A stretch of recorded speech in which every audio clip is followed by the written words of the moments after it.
All right, so fully expecting a baby Yoda Yes. Chia pet for Christmas this year. Oh, absolutely. That's if I can even wait that long. Probably won't be able to. Birthday something. It'll be, or just a day. Yeah. It's Friday. Here's your Chia pet. Just because. So we've got obviously GameStop has it for $19.99 right now. I'm pretty sure that's. I mean, from what I saw earlier when I was pulling that up, that's the standard price around the interwebs. Well, the other thing too is who knows how long GameStop will be here. We've been down that road before. I don't even want to talk about that anymore. But we took a wager. Or Grayson and I did. He's saying 3 years, and I'm saying they'll be lucky if GameStop makes it 2 more years. Yeah, and they'll be done. So. They'll be gone. We'll never hear of GameStop again. They have killed themselves. But anyhow. So what's up next for? All right. So next thing is we're going to move over into the beautiful, wonderful world of Dungeons and Dragons, though. Nice. This is the charity campaign. Yeah. So there's an opportunity for you to be able to play D&D with Joe Magnolaro. Of course, we all know that he is from the beautiful city of Pittsburgh, Pennsylvania. So. Mm-hmm. Unfortunately, you won't be playing in Pittsburgh, which I'm sure is very disappointing, and it may have some people decide not to even enter this contest. Go. You know what I'm saying? So, but anyways, you'll go out. It's going to be in Seattle, I guess. I didn't realize that Seattle was the headquarters for D&D. I didn't know that they had a headquarters in Seattle. I mean, I knew they had a North American. Whatever. I didn't know they had a headquarters. Well, in England they do. Oh. I mean, when I lived there, this was years ago, but we had went to the place where they had did the D&D stuff, and it was pretty cool. They were closed, and it really wasn't a tourist spot, but we were able to look in the windows, and you could see they had all the drawing desks up and everything. They were like, you could see some of the artwork and stuff. It was pretty cool. But yeah. So anyways, there's that, and it looks pretty cool. I guess basically is if you make a donation to Make-A-Wish under a certain whatever it is. Yeah, it's like that enters you into a possibility to be able to do this. And he has a game where he plays with a lot of people, and I wish I would have wrote the names down of all the people he plays with. But one's I saw he's got a YouTube channel or something. Yeah, exactly. It's his name. D&D Room or something like that is the name of the channel. He has a Gary Gygax Memorial Dungeon downstairs is what he calls it. So very cool. That is pretty sweet. Yeah. I had no idea that he was that into it, but he has other people come on and play with him, other celebrities that will come and play too and drop in from time. One of them I remember is the guy from Saturday Night Live, Taran something or other. Yeah. He's on it. And there's another guy too, but they're not part of the regular campaign, but I guess they've been working on this one campaign for like 2 years. So, So again, I don't know exactly. I've never watched it. I was going to check it out now, but a lot of stuff is that with the social distancing, they've moved over to like Roll20, and there's another website I guess for D&D players to go to. Yeah, I had a friend that did the Roll20 for a little while. Yeah. And yeah, he was talking about it. You had some other news on the D&D. Movie too, right? Yeah, so basically there's going to be a new D&D movie coming out, and that's going to be in partnership between Hasbro and Paramount that's going to do it, and there's no this is what the movie's about or anything like that. There was one live action D&D movie from a while ago that was but my question I was going to ask you is Hasbro being part of this though. Yeah, they own the movie rights then or something or what? Yeah, they're doing a lot of stuff like that because they did the Transformers, right? So the Transformers they own the movie rights to that. The G.I. Joe franchise they own the movie rights to that. I didn't know that they own D&D though.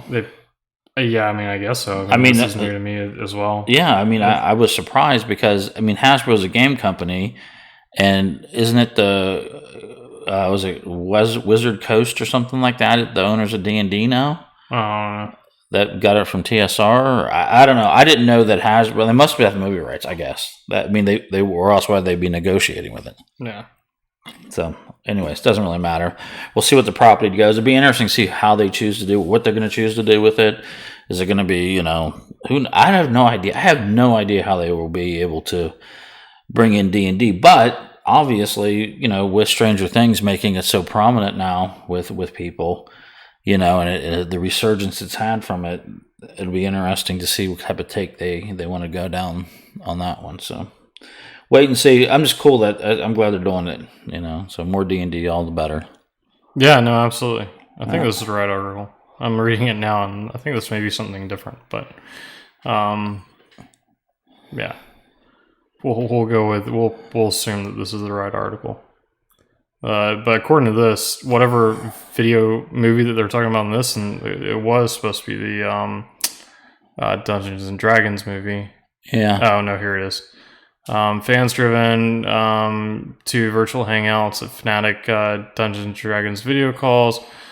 Big screen sooner rather than later. The D&D movie that gained steam last summer by landing writer-director Jonathan Goldstein and John Francis Daly has found a new home. Variety reports that Entertainment One signed first look with Jeremy Lachman. The Avengers. The first movie agreement is the D&D film. So yeah, not a whole lot as far as like the direction that they're taking with it. Yeah, in fact, it says direction's not set in stone. Yeah, those guys though got chops though. They worked on I think some worked on the Avengers and some other stuff too. So yeah, they're credited they're here not slouches. Yeah. There you go. Behind films like the Avengers. Yeah. Exactly. Yeah. So they got some muscle there, so hopefully it's in good hands. Yeah, hopefully. Yeah. What's next? That's all I really got on news. There's one other little tidbit I was going to throw out there too. I went to the comic book shop, and none of the comics that I wanted he has, which kind of irritated me a little bit. Not his fault. I completely understand that. So I did get my Baby Yoda, but then I also, just to help the guy out, I bought a $20 mystery bag of comics. And there was one in there I was excited to see. It's called The Eternal Warrior, and it's one by Valiant. And these are older, obviously. And I'm like, oh, this looks really cool. So it's the story of this dude that basically is a warrior, and he has fought, and basically from the beginning of history all the way through into the future. And he does die, but he resurrects and he comes back, and then he continues. And he's obviously a tactician, strategist, all these different things. It has this first page in this comic that breaks us all down about what this guy does and all this stuff. And now mind you, this is issue 1. Okay. So I read the first page. I'm like, okay, this sounds pretty sweet. Okay. So we're basically going to be able to see this type of character in obviously every type of, it could be samurais, it could be World War II, it could be futuristic, it could be whatever. And it was probably the worst comic that I think I've read in like a very long time. And I went to look to see if it was still being published, because the premise was great and it fell so flat. The artwork wasn't horrible, but you can tell it wasn't the best. But I mean, you're talking pages of just no dialogue, too.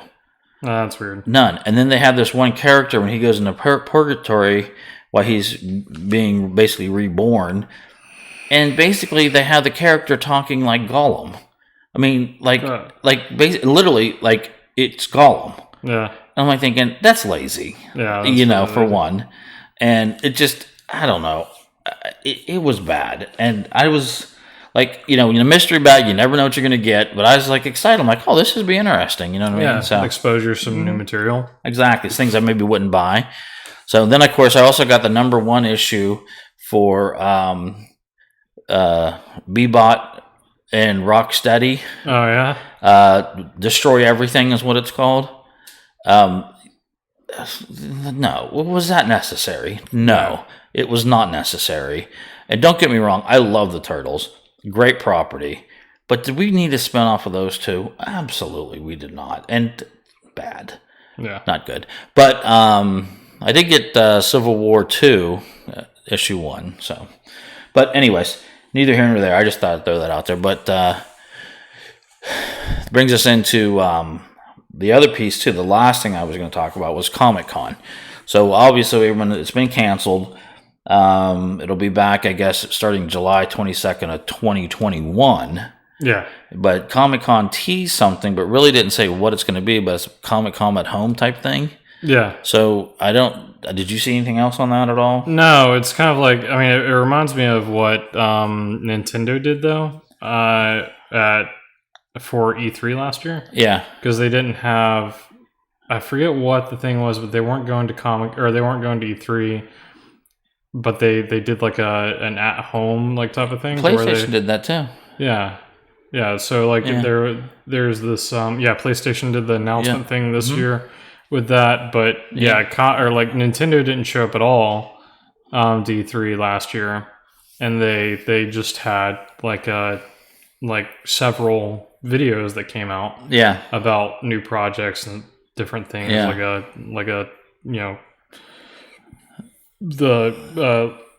the state of Nintendo type of thing. But yeah, I mean, that's a really cool idea. I definitely like it. I mean, obviously things aren't going to stay like that. It would be cool if we could like get most of it streamed. Obviously, like the Hall H panels, the big ones won't be streamed every year, but that would be cool if we could get like this on a regular basis. Oh yeah, that'd be awesome. Or even like pay $20. Who wouldn't pay $20 to like? Well, you're not only that, but especially us. But your base is now quadrupled. Yeah, with people that can actually appreciate it, and you know what I mean. Yeah, I get it. That I mean, half of that is people going out there to buy crap too. You know what I mean? Where you have basically anything that you're looking for in the comic world, you're going to be able to find there. Some vendor probably has what you're looking for. You won't have that piece, but then again, you do have the internet, so you can pretty much find it anyways. Yeah. But going and hunting it and looking for it and seeing it, I'm sure is some of the fun. And then I guess you just have to dress up at home. So do your cosplaying at home. Mm-hmm. Matt, I'm going to need to meet you in the front yard for our LARPing session. Just look like the crazy neighbors outside dressed up, like fighting each other invisibly. Yeah. Well, that's what my kids do anyways. They just don't dress up. Yeah, that's true. Did you hear about the National Treasure series that they're going to be doing on Disney Plus? No, I think did you bring that up, or did we just? I think we like kind of skated by it one time, not necessarily on the podcast, but we did talk about. I think we've talked or the new movie maybe that's coming out with it. Yeah, but they're also doing on top of the new movie. They're doing a new movie. They've confirmed that a new movie is within the works. However, on top of the new movie, they're doing a Disney Plus series now. Oh, cool! With it. So I like it. Like with the Marvel stuff, to where the Disney Plus series leads into a movie. It seems like that's going to be similar here. Yeah, I like those movies. They were good. They're great movies. I love. Speaking of Nicolas Cage, did you see that? I saw this, and I did not click on it to confirm it or whatever. But the rumors are he's going to be playing Joe Exotic. Did you see that by chance? Yeah, that's not who I wanted. I wanted Danny McBride. Yeah, Danny McBride would be a good Joe. He's a little heavy, but I mean, it's still he could make it work. But anyways, I think it's going to be Dennis Quaid. Or Dennis, where did Dennis Quaid come from? Where did that come from? And no, obviously it'll be Nick Cage. Yeah. Speaking of Disney and Disney Plus, there is a new story that came out. The Russo brothers were talking about their new adaptation, or what they've been tasked with the live action version of Disney's Hercules. Yeah. So like the 1990s cartoon that was out. Yeah. They're going to be doing the live adaptation, like what they did with The Lion King and other things. The Russo brothers said, though, to quote, I think you always have to bring something new to the table, because from the practice of storytellers, it's not compelling to do a literal literal translation. We've we've already done that with the Marvel films. We don't do literal translations of the comics and we feel like if you want the story, you can go read the story. We're going to give you a different story. I think we'll do something that's in the vein of the original, inspired by it, but we also bring some new elements to the table. So okay, can I say something here real quick? Yeah. So they say that. Yeah. But what was the Lion King? No, but they didn't do the Lion King. Favreau did the Lion King. Okay, well, they're speaking for Disney or for themselves? For themselves. Yeah. Oh, okay. Yeah. Yeah. So basically, they're saying that they're gonna change the movie up a little bit from the original. Yeah. And it's not gonna be a verbatim. I'm kind of torn on this. Where do you stand on it? Being that I don't really care about Hercules, I really don't. I mean, it's like I love the mythology of all that stuff and everything, but that's not one of the Disney cartoon properties or animated properties that I really was tied to, or really I didn't dislike it. I mean, it was decent, but I'm okay with it. But I mean, there's not a ton you can really stray with Hercules. I mean, the Herculean stories are still the same kind of stories. You know what I mean? So I don't know how creative or what they're thinking they're going to do. But that's my opinion. You feel differently, I guess. No, I mean, I grew up with it a little bit, so I've got that movie definitely holds like a more special place in the way that I think about it than it does for you, probably, just because I was at the age range, I was at the target audience whenever the movie first came out, versus you who was older and didn't, especially not having kids at the time, it wouldn't have appealed to you as much. And I get that. And the movie was good. I don't think that it really needs a new adaptation that doesn't speak true to the original. And as long as they, I say all this to say that the Russo brothers show that they're able to take a movie or a storyline, change it, and then make it still very, very good, like they did with Endgame, Captain America, Winter Soldier. Everything that we've seen them up to at this part, that there's been original source material that's on. So I'm not too worried about it, really. I don't want them to stray too far. That's all. Yeah. I mean, so this is definitely going to be a plus series, right? No, the Disney, the Hercules thing is going to be a live adaptation, like the Lion King, or like But what they're saying is they're not going to do like what they did with Lion King. They're going to do something a little bit different. Okay, so because I just double checked that the 2014 one with The Rock. Did you see that one? The Hercules, yeah, unfortunately so. Yeah, I mean, ugh. So. Yeah, I mean, I like The Rock. I just didn't like. I love The Rock. I mean, but it still made money on a budget. Oh yeah, of course it did. They said 100,000 or 100 million, and it made 224 million, so it was still profitable. But yeah, I mean, and I'm sure that this one will too. It's just especially under the Disney banner. Yeah. The other thing that I want to talk about before we get into what we've been doing this week, the Rick and Morty, the new season dropped, or the new episode for the second half of the season dropped this past week on Sunday. Right. The story, the episode was fantastic. They've got. I took notes as I was watching it again today. First of all, it opens up with Nolan North voicing a character, and he's voicing this character that's they're on this train, and he's going into like this bar car, and he sits down at the bar and he talks to the guy next to him. And the guy next to him like immediately opens up with Rick Sanchez, which is the grandfather in the series, and he tells him like why he's wanting to kill him and stuff like this, and like going after him, and then like he's like, all right, well, he's like, so why are you wanting to kill for Rick Sanchez? And he's like, I don't know who that is. And so like the guy, or there's another person that sits down at the bar like right next to him and like starts talking about like, well, I'll tell you why I want to kill Rick Sanchez. And then like it turns into this whole thing to where like everybody around him is wanting to kill Rick Sanchez. And so he's like, all right, well, I'm gonna leave you all to this.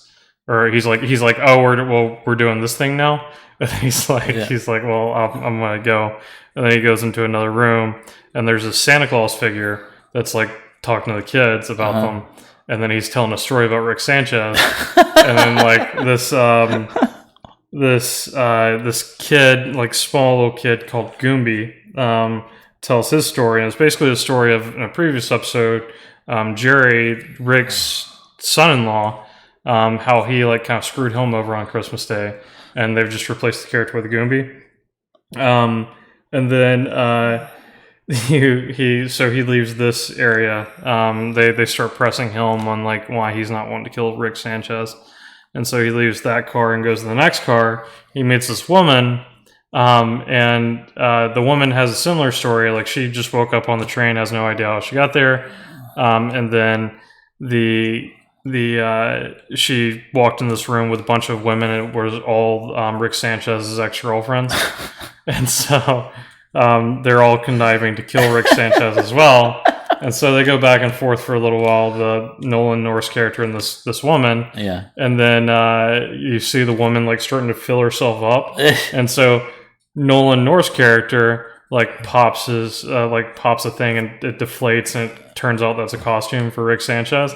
And then the other person, he figures out like once that he's filling himself up that it's his grandson. Yeah. So he shoots him, and then like the costume like deflates and it comes out that he's.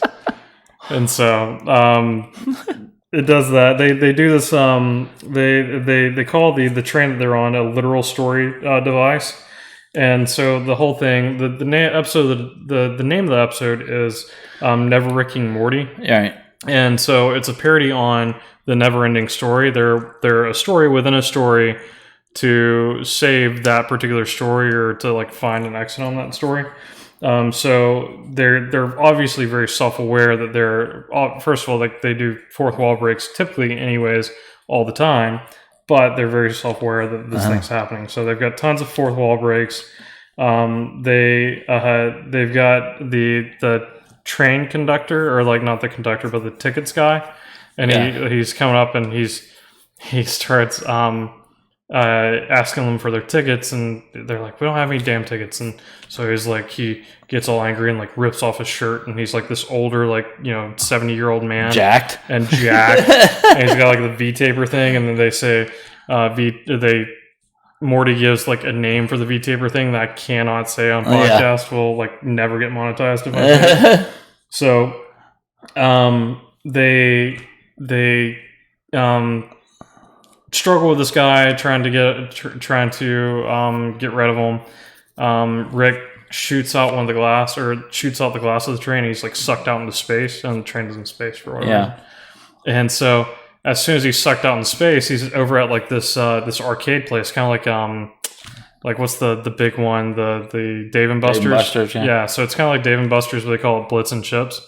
And within the previous episode of Rick and Morty over at Blitz and Chips, they have this real life simulator. Like you put on the simulator and you wake up as like a new person, and like you play out this life. Okay. And your whole purpose of this life is to live as long as as good of a life as you can. Yeah. That's the game. Mm-hmm. And so like he wakes up takes off the helmet from this game and like goes and sits with his family. He's like, is this real?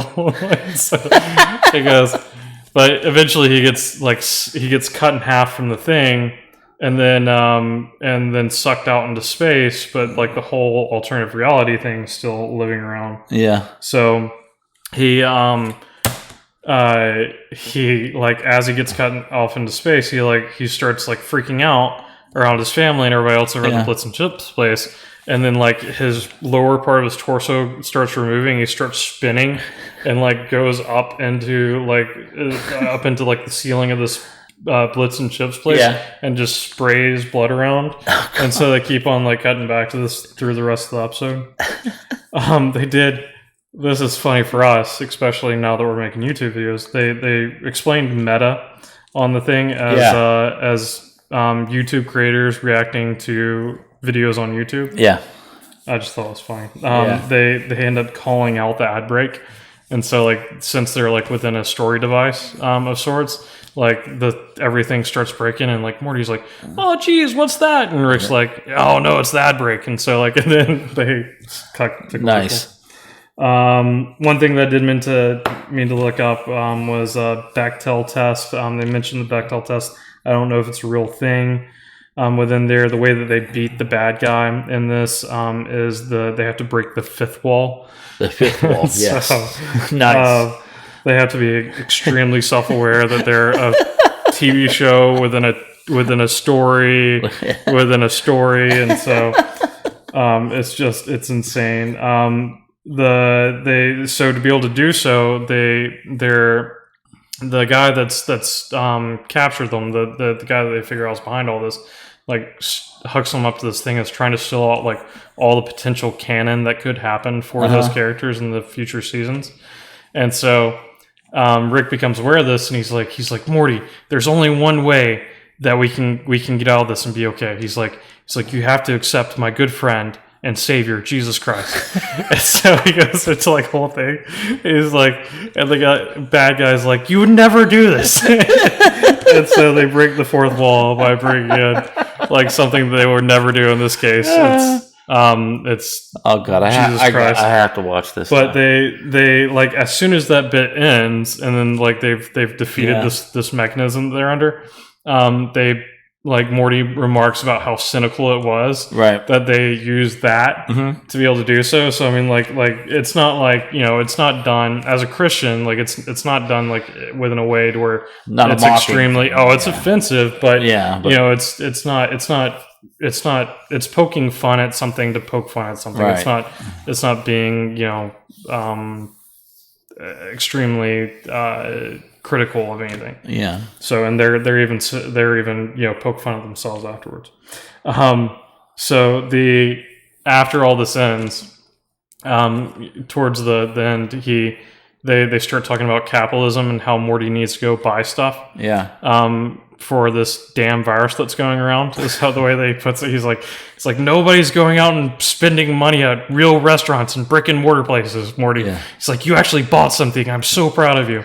And so the entire commercial or the entire episode ends on the fact that Rick is telling Morty to go out and buy more stuff, and then they cut out to like a mid-credit scene to where like they've got this whole thing on like the train that they were using, and you can buy a toy version of it. And then they've got like this website hooked up to it. I went to it, www.storytactrain.com. It doesn't exist, but it's hilarious. Oh, they completely missed out. They should have just like had it as a gag, if nothing else. Yeah. So, but very interesting, or very funny return of Rick and Morty. Rick and Morty's always funny, but if you haven't watched it, definitely go out and watch it. That sounds outstanding. The other thing that I was into what I was into this past week that we haven't talked about is this new show called Upload on Amazon Prime. I've talked to you about it. Yeah. Phenomenal show. I'm not going to say a whole lot about it. You definitely need to go watch it. I'm going to do a review on the website sometime this upcoming week about it and lay out all my thoughts on it. But I've got a lot of them. It's very funny. It's a romantic comedy done with like a very futuristic theme to it, like a sci-fi futuristic type of theme to it. It's done well enough to where guys can enjoy it as much as women will enjoy it for the romantic comedy perspective of it. So definitely go check it out. If you have a girlfriend or wife or whatever, it's a great excuse for you to present her with something. What if you just like chick flicks though? If you just like chick flicks, then you just like chick flicks too. But it's definitely not your like stereotypical chick flick, but it's something that I could definitely see women getting into as much as men would enjoy it, because it's very funny, and it's guys can relate a lot to a lot of the different things to it, but women will enjoy it for the factor. Cool. Yeah, I definitely want to check that out. So yeah, I'm going to watch it again with the wife this time. What have you been up to this week? Other than getting mystery bag of comics. My mystery bag of comics. That was been there, done that. We don't need to talk about that anymore. I did finish the Last Kingdom on Netflix. Oh yeah, episode 4, season 4, outstanding. I love that show, dude. It is so well done.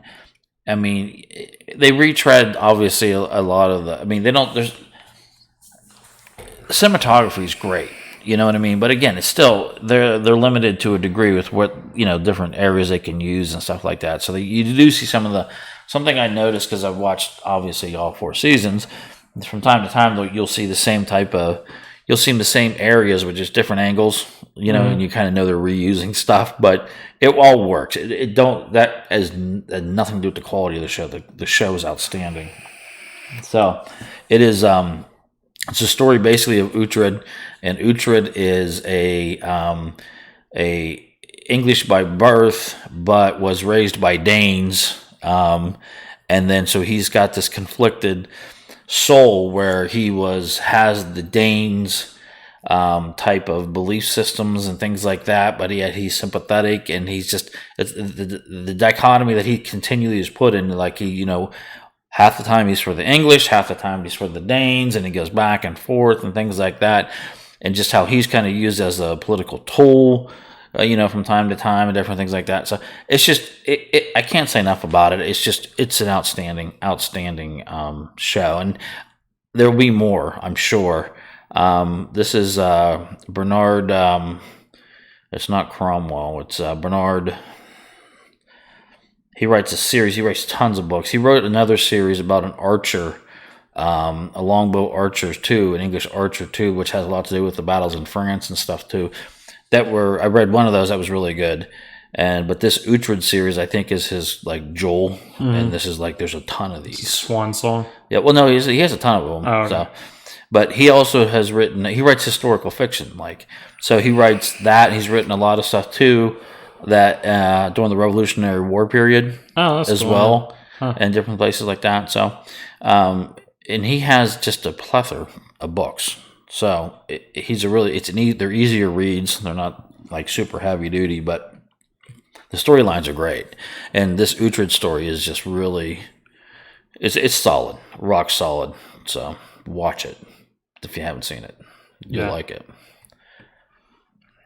Most definitely. So, other than that, I've been trying to keep catching up on that. Shauna has been working the 12-hour shift, so she watches it with me, so I was only able to do an episode a day, if that, and then she'd fall asleep, and then I have to rewatch half the episode the next day to get to the next episode. So I've kind of really watched this season, but now that she's back to her normal shifts with the COVID unit shutting down, so we'll be back to hopefully catching up a little bit. I want to watch Bosch. Bosch just came out. Mm-hmm. I love that series too. I don't know if you probably haven't caught any of that yet, but there's a lot of them. Yeah.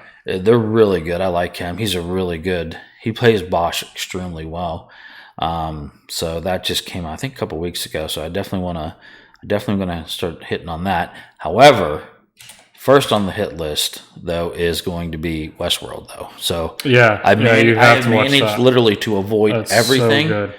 I know you're chomping to tell me things, and you're like, please watch this. So that is what we will begin watching probably tomorrow. So we'll definitely devote an entire episode to Westworld. Yeah, I can't wait because I'm excited about that. So I'm happy too that, like I said, I was able to avoid it. So now I can just watch one after the other and not have to wait. You know what I'm saying? Yeah. So, but anyways, so I'm looking forward to that. So, other than that, that's all I've been doing, dude. That's it, man. Not much. That and hanging out. That's it. Cool, man. Well, the big thing that we want to talk about tonight, our big topic, I watched the series on, or I watched part of the series on Netflix called or Monsters or Myths and Monsters. And so basically what they do is they take a story premise or a regional type of thing, like a legend of some sort, and then they tie it to things that are relevant in today's society, but they tie it also to like well-known things, like they'll take in this case it was Ivan and Ivan the Horrible, Ivan and Koshi the Deathless, and it's a Slavic tale. That is basically like this guy. He goes like this man's married to this princess, and this princess is going out to fight. And then the only thing that the princess is going out to fight. He's technically not the royal blood of the family, so it's kind of like or a princess. The princess is going out to fight, and he's staying there. Okay. At his house, or at the castle. Okay. So and they're Serbian. What are these people? I'm sorry. Slavic. Okay. Yeah. And so, the only thing the princess tells him, before she leaves is, hey, don't go into the high tower. And so, of course, like the first thing that he does is go into the high tower. Okay, who wouldn't? Yeah, who wouldn't? Of course, you don't do that. It's not really his fault. Exactly. Yeah. So he goes into there to find a prisoner that's been kept captive there. The prisoner says he's really thirsty, and so he feels for the prisoner and he goes and grabs him some water. Mm-hmm. Well, as soon as the prisoner drinks some water, he turns into this giant thing, or this giant, and the giant is Kashi the Deathless. And so he escapes from the prison, goes after the princess, and so as an act, so it's kind of like a Gremlins, but old school. With the water thing, yeah. No, I like the thought. No, it's kind of like it's unlike a whole lot of things that like as far as the actual story goes. The architecture of the story though is what really drives interest. But this creates a dilemma for him to actually go and set something into motion. Mm-hmm. So there was this author, this mythologist, this American mythologist, Joseph Campbell in the 1930s, that came out with this book. This book's called The Hero of a Thousand Faces, and basically he takes things that he's learned through mythology, through this tale, Ivan and and Koshi the Deathless. And then also like King Arthur and Odyssey and like a bunch of different stuff. Yeah. And he says all of these follow a similar framework. And so he's got, he laid out this framework in this book, and I pulled up the framework here on the screen. And so here it is. It goes through essentially 12 steps for the framework. And the first is to admit that you have a problem. The first is that an ordinary world. And so basically what this means is that whenever you meet the hero, there has to be like some type of setting set up. So in this case, it was the fact that he's married to a princess, that he lives in this castle, stuff like that. And what they did was they connected this with Star Wars, and in Star Wars you meet Luke in the original trilogy, right. And he's a farmer on or the adopted son of a farmer on a Tatooine, and there's nothing really ordinary. He strives for something more, but is unable to achieve it. And there's it's ultimately like it's a status quo for him, right? Yeah. So you will be the next Uncle Owen's moisture farmer. Yeah. So the next thing that has to happen in these stories is a call to adventure. And what happens in this case is we've obviously remember that story, but within Star Wars, whenever the droids come and the droids have the message for Ben, he goes out to Ben. Ben, immediately starts talking to him about him coming too. Yeah. And that's Luke's call to adventure in that. Yeah. The refusal of the call, there's a time period where Luke talks about that he can't leave. I can't do this. I can't do this. I have to stay. Yeah. Mm-hmm. Meeting the mentor. Again, this ties back to Ben Solo. Not Ben Solo, about to Ben Kenobi, and how Ben Kenobi teaches them the way of the Force. Right. He gives them the lightsaber. He starts training them the lightsaber. Within Arthur, this was actually the call to action for Arthur was the Lady in the Lake. Yeah. And then later on in the King Arthur story, we find out that Merlin was actually the person behind the Lady of the Lake, and so the meeting of the mentor is Merlin and Arthur. Yeah, and it translates to Ben Solo within or Ben Kenobi within Star Wars. Oh. Crossing the threshold, they have to leave. There's a whole thing about the Millennium Falcon. There's the famous cantina scene. And that's what that was for that. Test allies and enemies. They make allies through Chewbacca, Han Solo. Right. They go through various tests between all the stormtroopers that they run into on the Death Star, and then just even on Tatooine. And Tatooine, stuff like that. So that's really more of the whole story in both cases. Yeah. For this,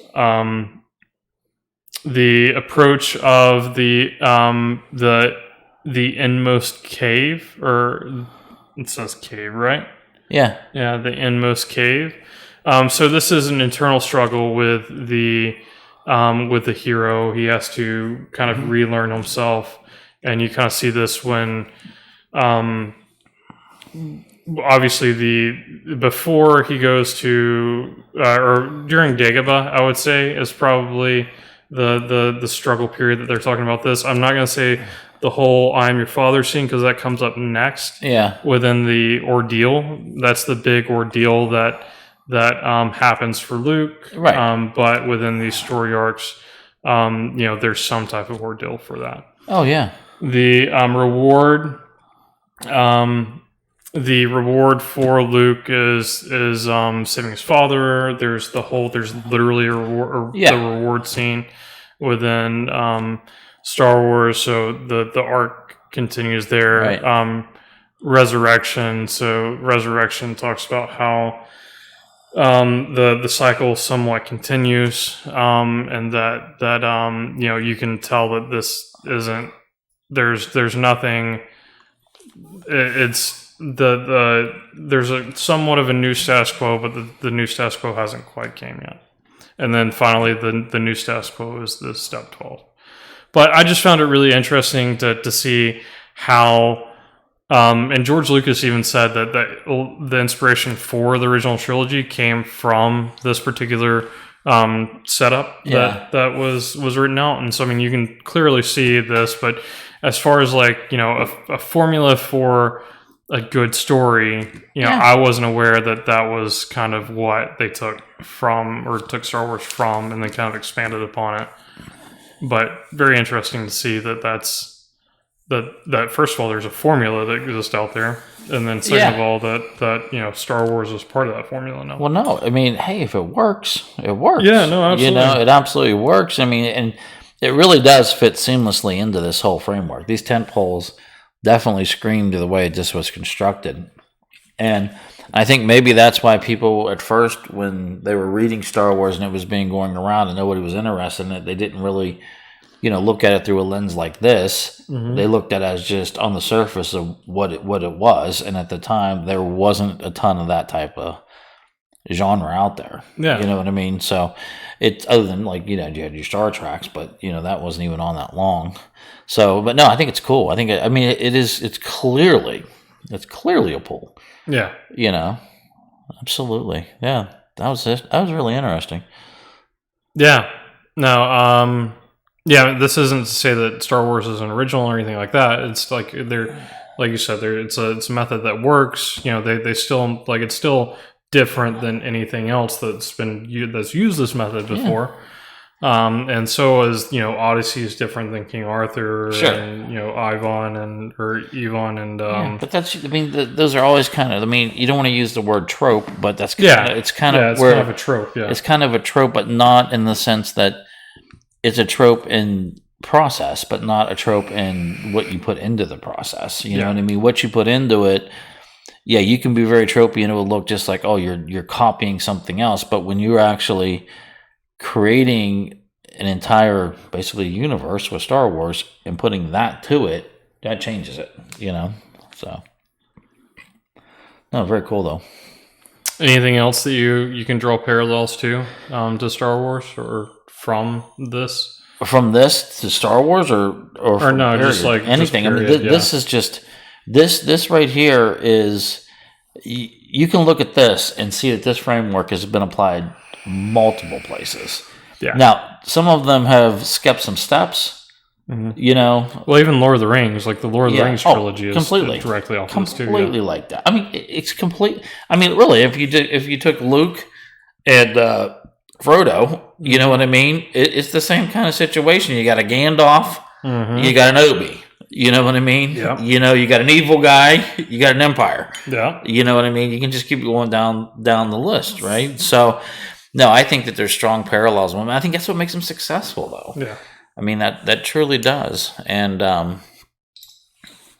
but there's other ones I'm saying that I think that are not as intensely focused as Lord of the Rings and Star Wars or any of those other type of premises, but they take some components out of that one. Yeah. Nothing like the cop that fell from grace now that's got another opportunity because someone believes in him, and that guy is the Obi, and then he all of a sudden comes back. Probably not even knowing that they're following the framework, but they're following the framework. Right, exactly, right. I think that's I think your point's probably accurate too.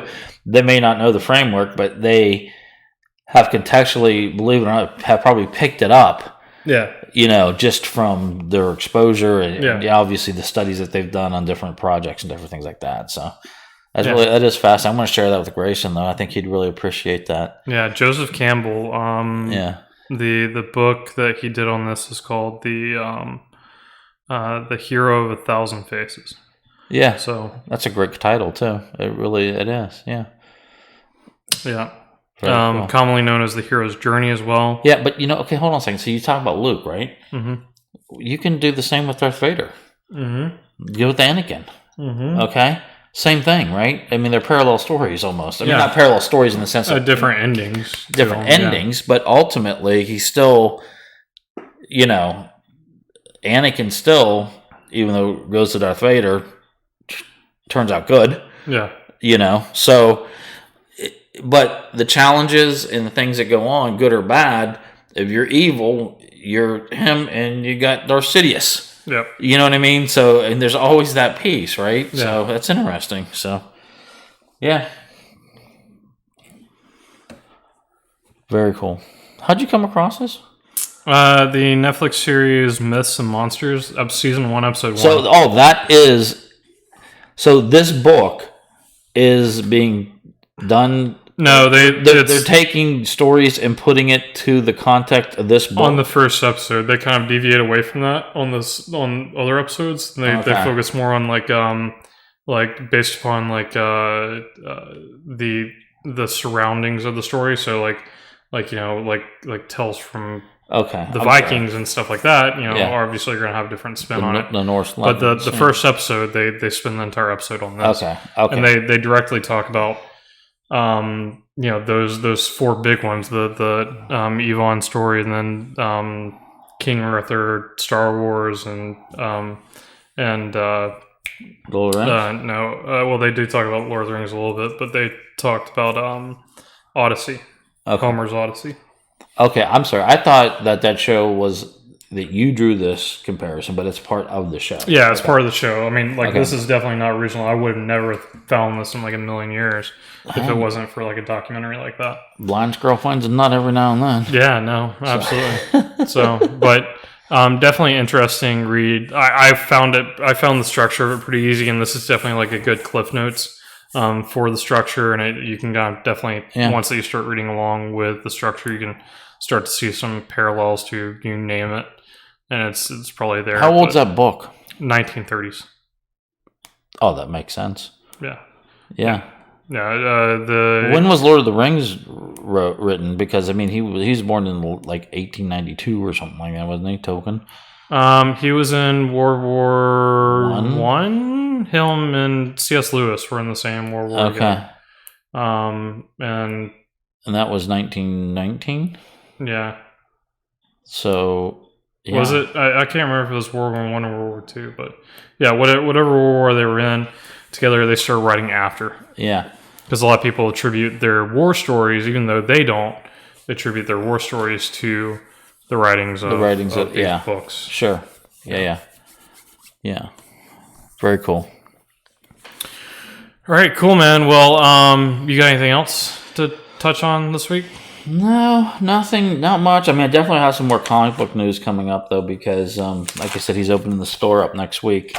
And and he's hoping to get some things in. And I haven't confirmed, and I did check Diamond before we came on, and they're not saying they're shipping books yet, but he's acting like he's going to be getting some things. So let's hope. Yeah, let's hope. So.